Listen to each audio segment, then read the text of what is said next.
Rangkuman informasi pilihan dari berbagai kabupaten dan kota di Jawa Timur segera hadir dalam Buletin Jawa Timur. Buletin Jawa Timur.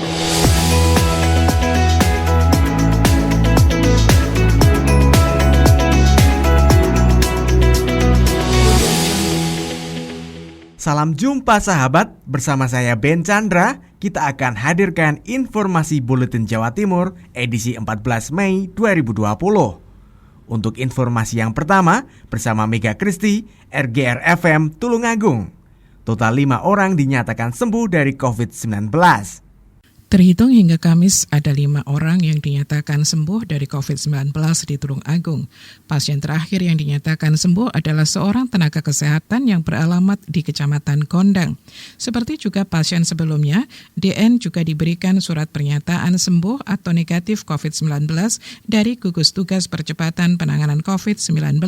Setelahnya yang bersangkutan diizinkan pulang bersama keluarganya. Bersamaan dengan itu, FR warga Kecamatan Sumber Gempol juga diizinkan meninggalkan Rusunawa YIN untuk menjalani isolasi mandiri di rumahnya. FR sendiri adalah salah satu warga Sumber Gempol yang berdasar hasil rapid test dinyatakan reaktif, namun belakangan hasil swabnya dinyatakan negatif.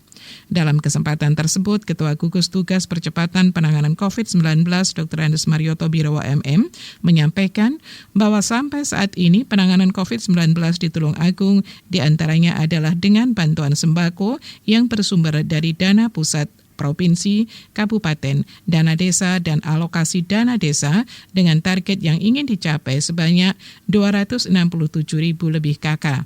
Saya Mega Kristi, 90,1 RGR FM Tulungagung. Baik sahabat, kita ke Oza Ahmad, Persada FM Kabupaten Blitar. Kasus demam berdarah capai ratusan, Komisi 4 DPRD Kabupaten Blitar himbau masyarakat tingkatkan kebersihan. Hingga April 2020, jumlah kasus demam berdarah di wilayah Kabupaten Blitar mencapai 137 orang. Jumlah ini kemungkinan bertambah, mengingat saat ini sedang pergantian musim. Sekretaris Komisi 4 DPRD Kabupaten Blitar, Medi Wibawa mengatakan, melihat kondisi itu, masyarakat dihimbau agar meningkatkan kebersihan seperti rutin menerapkan 3M, yakni menguras, menutup, dan mendaur ulang limbah yang kemungkinan bisa digunakan sebagai barang yang bermanfaat daripada menjadi tempat perkembangbiakan nyamuk penyebab demam berdarah. Menurutnya, kondisi saat ini cukup berat karena juga dalam situasi pandemi COVID-19. Namun di sisi lain, kasus demam berdarah tetap menjadi masalah yang harus diperhatikan. Untuk itu, agar tidak bertambah parah dan memperrumit masalah, pihaknya berharap kepada masyarakat agar meningkatkan kesadaran terhadap kebersihan lingkungannya. Di satu sisi, DBD ini, demam berdarah ini juga tetap menjadi masalah yang harus tetap diperhatikan. Jadi untuk itu, hal-hal yang kami harapkan nanti bisa dilakukan oleh masyarakat. Medi menambahkan sesuai informasi yang diterima, Dinas Kesehatan sudah melakukan penyemprotan atau fogging di tempat yang terjadi kasus demam berdarah. Kemudian melakukan survei lokasi melalui pelaporan dan penguatan tata laksana demam berdarah bagi petugas kesehatan. Oza Ahmad melaporkan. Menuju Agustin Merdekawati, Ersal Nganjuk berkabar. Sepi, pedagang pasar Kertosono tutup lapak lebih awal. Sejumlah pedagang pasar Kertosono yang menempati lokasi relokasi memilih menutup lapaknya lebih awal karena jumlah pengunjung pasar tradisional tersebut menyusut drastis dalam kondisi pandemi corona. Pada saat Ramadan biasanya pedagang biasa menutup lapak pada pukul 16, namun di bulan Ramadan tahun 2020 mereka menutup lapak pukul 13. Di luar pandemi corona biasanya pasar Kertosono jauh lebih ramai saat Ramadan. Banyak pemudik yang berbelanja ke pasar setelah mereka tiba di kampung halaman. Namun adanya larangan mudik yang dikeluarkan pemerintah tahun 2020 menambah sepi pasar dan omset para pedagang yang berjualan di tempat tersebut juga turun drastis. Kepala Dinas Perindustrian Perdagangan Heni Rohtati mengatakan terkait kondisi pandemi corona pihaknya tetap akan memberikan stimulus ekonomi bagi pedagang terdampak virus corona, namun saat ini pihaknya masih melakukan verifikasi data agar tepat sasaran. Dari 105,3 FM, Agustin Merdekawati. Selanjutnya bersama Lina Pradipta, Suara Kota Probolinggo. Langkah Pemkot Probolinggo mengatasi kerumunan di pertokoan. Ramainya pengunjung pusat perbelanjaan di Kota Probolinggo beberapa hari terakhir menjadi sorotan masyarakat dan pemerintah setempat. Maklum saja di tengah pandemi COVID-19 seperti saat ini, masih banyak masyarakat yang berbelanja kebutuhan pokok atau membeli pakaian. Sejumlah pesan pun disampaikan Wali Kota Probolinggo, Hadi Zainal Abidin, ketika menerima kedatangan manajemen salah satu departemen store di Kota Probolinggo Senin siang, didampingi oleh Wakil Wali Kota Muhammad Sufi Subri dan Sekda Dr. Gigi Nini Irawibawati. Intinya Wali Kota ingin mencari solusi yang terbaik untuk mengatur bagaimana caranya ketika mengeluarkan kebijakan dan manajemen pusat perbelanjaan bisa saling berdiskusi. Sementara itu, hasil rapat Wakil Wali Kota Probolinggo bersama unsur TNI, Polri, Dishub, Satpol PP, Kesbang, dan DKUPP Kota Probolinggo menghasilkan beberapa poin penting, antara lain semua pusat perbelanjaan atau pertokoan wajib menerapkan standar operasional prosedur atau SOP COVID-19 seperti wajib memakai masker, termogan, hand sanitizer, bilik disinfektan, dan physical distancing. Lina Pradipta, Suara Kota Probolinggo. Berikutnya dari Suara Ngawi, ada Renata Surya membawa informasi tentang ribuan paket sembako dibagikan kepada masyarakat yang terdampak COVID-19.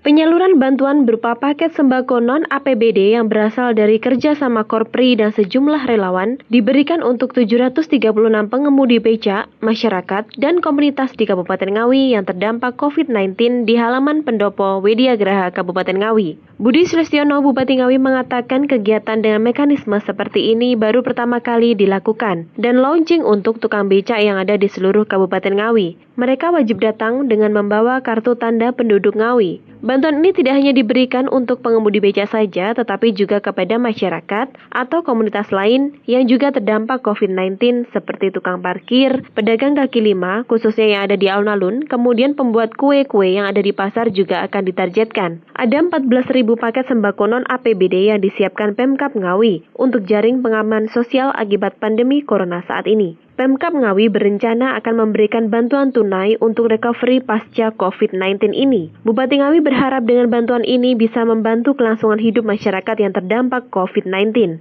Renata Surya, Suara Ngawi. Informasi selanjutnya sahabat, Aida Aminia dari Pradia Suara Tuban dengan kabar Polres Tuban bagikan 10 ton beras kepada masyarakat terdampak COVID-19.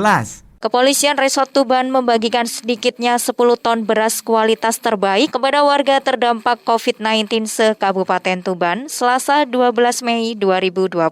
Bantuan tersebut ditujukan untuk membantu meringankan beban masyarakat, terutama kepada masyarakat yang terdampak COVID-19 dan belum menerima bantuan sosial dari pemerintah. Bertempat di lapangan Mapolres Tuban, AKBP Ruruh Wicaksono bersama Dandim 0811 Tuban, Letkol Infanteri Filiala Ramadan membagikan 10 ton beras kepada para Kapolsek jajaran untuk disalurkan kepada warga terdampak COVID-19. Dan masing-masing warga akan mendapatkan 5 kg beras. Kapolres Tuban, AKBP Ruruh Wicaksono mengatakan, pemberian bantuan sosial tersebut merupakan tindak lanjut dari Kapolri Jenderal Polisi Idam Aziz yang menginstruksikan masing-masing Polres menyiapkan 10 ton beras dan Polda 25 ton beras. Kami dibantu oleh pemerintah daerah Kabupaten Tuban bersama dengan Pak Dandim. Ya, nanti beras dalam kemasan 5 kilo ini akan kita distribusikan ke polsek-polsek jajaran. Nanti anggota polsek, anggota Koramil, dalam hal ini Babinsa maupun Babin Kamtibmas, nanti akan mengantarkan sesuai dengan data yang ada pada kita. Aida Aminia, Pradia Suara Tuban untuk Buletin Jawa Timur. Beralih ke Bobi Wijayanto, Suara Lumajang. Partisipasi masyarakat atasi dampak COVID-19 menjaga kestabilan sosial. Thoriqul Haq, Bupati Lumajang, mengapresiasi kepada pengurus dan anggota Asosiasi Pengusaha Indonesia atau APindo Kabupaten Lumajang yang telah memberikan bantuan beras kepada Serikat Pekerja dan Serikat Buruh di Kabupaten Lumajang sebagai bentuk kepedulian para pengusaha atas dampak COVID-19 yang juga menimpa para pekerja atau buruh. Bupati saat menghadiri penyerahan bantuan beras di kantor Dinas Ketenagakerjaan Kabupaten Lumajang Rabu pagi tadi mendukung langkah kepedulian APindo. Menurutnya hal itu dapat menjaga kestabilan sosial di masyarakat dan sikap gotong royong memang harus ditumbuhkan kembali dalam kondisi saat ini. Sementara itu, Jonathan Sidarta, Ketua APindo Kabupaten Lumajang, mengatakan sebagai bentuk kepedulian APindo terhadap para pekerja yang terdampak COVID-19, maka pihaknya mengumpulkan bantuan berupa beras. Untuk kali ini, Apindo menyerahkan 5 ton beras untuk dibagikan kepada para pekerja dan buruh yang terdampak COVID-19 di Kabupaten Lumajang. Bobi Wijayanto, Suara Lumajang FM, mengabarkan. Menuju Hera Rosita, Ralita FM. Pendistribusian tandon cuci tangan untuk cegah COVID-19 di Pamekasan capai 500 unit lebih. Satuan Tugas Satgas COVID-19 Kabupaten Pamekasan hingga Selasa 13 Mei 2020 pendistribusian bantuan tandon tempat cuci tangan untuk masjid, pesantren, pasar, dan pelayanan umum telah mencapai 500 unit lebih. Demikian disampaikan Muhammad Afandi selaku Kepala Seksi Kesiapsiagaan Badan Penanggulangan Bencana Daerah BPBD setempat. Menurut Afandi, pendistribusian bantuan tandon khusus masjid dan pesantren maupun lembaga lainnya ditargetkan mencapai 1.089 unit. Ini dilakukan sebagai upaya pemerintah untuk menerapkan perilaku hidup bersih dan sehat dengan cara rajin cuci tangan, menggunakan sabun demi mencegah penyebaran COVID-19 di Bumi Gerbang Salam. Salah satunya saat Afandi menyerahkan bantuan tandon di Masjid Terasa, Kecamatan Larangan. Kepada takmir masjid, pihaknya berpesan agar tandon khusus cuci tangan tersebut dimanfaatkan semaksimal mungkin. Menurut mantan camat Batu Marmar ini, bagi restoran yang masih tetap melayani hingga batas yang ditentukan, tim Satgas COVID-19 dan Satpol PP bisa bertindak tegas dengan cara menutup paksa tempat makan yang tidak mau diatur. Ini yang keberapa, yang jelas sampai hari ini yang sudah didistribusikan tandon itu kurang lebih 500 unit untuk masjid, pesantren, fasilitas umum seperti pasar dan perkantoran. Itu sekali lagi sudah 500 unit tandon sampai hari ini. Target akhir dari gugus tugas COVID-19 Kabupaten Pamekasan untuk penyediaan tandon kurang lebih 1.089 unit. Afandi menambahkan, masyarakat diminta untuk dapat mematuhi protokol kesehatan yang telah ditetapkan oleh pemerintah demi menjaga keselamatan dan kesehatan, utamanya untuk tidak terpapar dari COVID-19 yang kian hari pasien yang terkonfirmasi positif semakin bertambah. Hera Rosita, Ralita FM. Berlanjut ke Billy Patopoi, Suara Sidoarjo. Gugus Tugas Penanganan COVID-19 Kabupaten Sidoarjo berikan peraturan dan sanksi baru untuk PSBB. Terdapat beberapa aturan baru dalam pelaksanaan pembatasan sosial berskala besar atau PSBB di Sidoarjo, termasuk sanksi atau hukuman bagi warga yang melanggar ketentuan selama penerapan PSBB. Hal ini disampaikan Nur Ahmad Saifuddin, Cak Nur, Wakil Bupati Sidoarjo yang juga Ketua Gugus Tugas Penanganan COVID-19 saat ditemui di Pendopo Delta Wibawa pada Selasa 12 Mei. Ada beberapa aturan yang sudah direvisi termasuk mengenai sanksi. Ada sanksi sampai kepada sanksi nanti mereka yang melakukan pelanggaran dia kena hukuman untuk kerja sosial, ya. Mereka harus bekerja di tempat-tempat checkpoint atau tempat-tempat yang ada di desa dan sebagainya. Harapan kita sehingga dia merasakan, ikut mengetahui bagaimana jeripaya daripada petugas yang ada. Sehingga bisa merubah perilaku mereka dan pemikiran mereka. Dalam aturan ini, pemerintah Kabupaten Sidoarjo lebih fokus dalam penanganan COVID-19 di desa-desa dan pemukiman penduduk. Nantinya tugas relawan dan perangkat desa akan dimaksimalkan. Salah satunya, warga yang keluar rumah diharuskan membawa surat keterangan dari RT atau RW di tempat tinggalnya. Demikian saya Billy Patopoi, Suara Sidoarjo. Kemudian bersama Mahardika FM, Surya Muhammad. Di tengah wabah corona, sejumlah lembaga pendidikan swasta di Kota Blitar kesulitan menjaga stabilitas kesejahteraan guru. Beberapa lembaga pendidikan swasta di Kota Blitar saat ini ada yang masih mampu memberikan kesejahteraan kepada staf dan pengajarnya, namun ada juga yang saat ini mengalami kendala karena SPP siswa yang pembayarannya terhambat karena kondisi wali murid yang terdampak wabah corona. Adrika, sarjana psikologi, kepala sekolah RA Perwanida Kota Blitar saat dikonfirmasi melalui telepon oleh tim pemberitaan Mahardika FM hari Selasa 12 Mei 2020 mengatakan untuk gaji guru-guru Perwanida sampai saat ini masih bisa diterimakan karena sampai saat ini selain sistem pembelajaran tetap aktif meskipun melalui online, wali murid juga masih aktif dalam pembayaran SPP.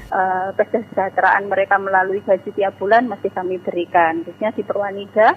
Kalau untuk SPP, kami tidak full infak kita atau SPP kita itu ada macam-macam. Kita hanya memperlakukan di infak. Berbeda dengan Adrika, Satori, Kepala Sekolah MI Ulumul Fadl, Kelampok, Kecamatan Sanan Wetan, Kota Blitar saat dikonfirmasi melalui telepon oleh tim pemberitaan Mahardika FM hari Selasa 12 Mei 2020 mengeluhkan kondisi saat ini karena wali murid kurang aktif dalam pembayaran SPP. Tentang SPP itu ya saya jawab karena kita subsidi dari masyarakat maka ya harus membayar gitu Pak. Ya diwajibkan tapi karena tidak masuk ya mungkin belum bayar. Jadi Satori menambahkan jika dana BOS jadi cair bulan November yang akan datang, maka pihaknya tidak bisa memastikan apakah guru dan karyawan MI Ulumul Fadl Kelampok akan bisa menerima gaji mereka.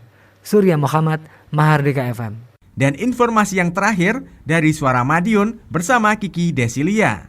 Terdapat tambahan 1 positif COVID-19 di Kota Madiun. Upaya pengetatan semakin ditingkatkan oleh pemerintah Kota Madiun dalam penanganan COVID-19 di Kota Pendekar. Menyusul bertambahnya 1 kasus COVID-19.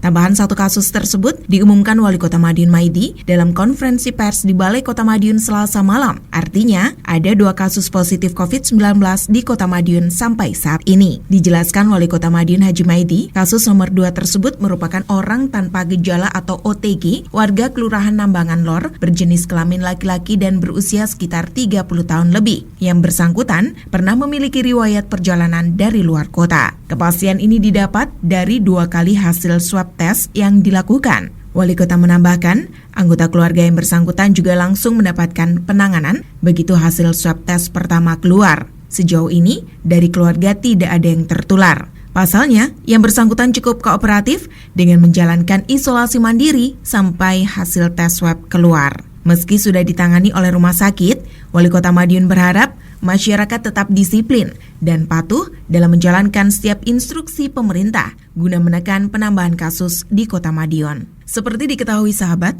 data dari dashboard madiunkota.go.id, persebaran COVID-19 di Kota Madiun pertanggal 12 Mei sebanyak 1.101 orang dengan resiko, dengan rincian 922 selesai pemantauan, 91 orang tanpa gejala, 29 selesai pemantauan, 62 orang dalam pengawasan, 58 selesai pemantauan dan sembuh, dan 2 orang positif COVID-19. Kiki Desilia, Suara Madiun. Baik sahabat, demikian informasi Buletin Jawa Timur edisi 14 Mei 2020. Saya Ben Chandra, sampai jumpa. Rangkuman informasi pilihan dari berbagai kabupaten dan kota di Jawa Timur baru saja sahabat dengarkan dalam Buletin Jawa Timur. Buletin Jawa Timur. Buletin Jawa Timur bisa sahabat dengarkan Senin sampai Jumat jam 8 pagi dan 4 sore. Disiarkan serentak di Lembaga Penyiaran Publik Lokal Suara Sidoarjo, Persada Kabupaten Blitar, Mahardika Kota Blitar, Ralita Pamekasan, Suara Sampang, Suara Kota Probolinggo, Suara Lumajang, Suara Pasuruan, Blambangan Banyuwangi, Wika Mojokerto, Suara Gresik, Pradia, Suara Tuban, Malawapati Bojonegoro, Ersal Nganjuk, Suara Madiun, Suara Ngawi, Suara Pacitan, Praja Angkasa Trenggalek, dan RGR Tulungagung. Persembahan dari Asosiasi Lembaga Penyiaran Publik Lokal Jawa Timur.